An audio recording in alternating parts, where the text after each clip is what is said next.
ഇത് സിമ്പിളാന്നോർത്ത് വന്നാണ്, പക്ഷെ കെട്ടി. നമ്മളെല്ലാ വഴികളും കണ്ടെത്തി അങ്ങോട്ട് നടന്നോളും. അതാണ് ഇവിടുത്തെ മെയിൻ ടാസ്ക് എന്ന് പറയാൻ പറ്റില്ല, ഒരു രസമാണ്.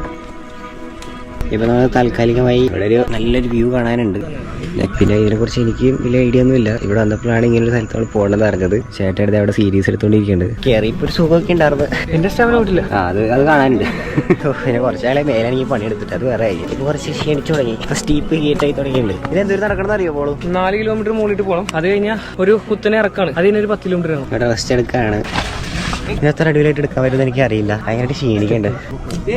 കുമാരപർവ്വത ട്രക്കിന്റെ അത്ര പോലും ടഫല്ല, എന്നിട്ട് പോലും നമ്മൾ ഭയങ്കര ക്ഷീണിച്ചു പോണേ. അതെ, അതെന്താന്ന് വെച്ചിട്ടുണ്ടല്ലേ, നമ്മള് കുമാരപർവ്വത കയറിയപ്പോ അത്യാവശ്യം 10 കിലോമീറ്റർ എല്ലാ ദിവസം നടക്കാൻ പോകും. ആക്ച്വലി നമുക്ക് ഇത് പ്ലാൻ ഉണ്ടായില്ലേ. ഫുള്ള് നേത്രാവതിയാണ് പ്ലാൻ ചെയ്തിരുന്നത്.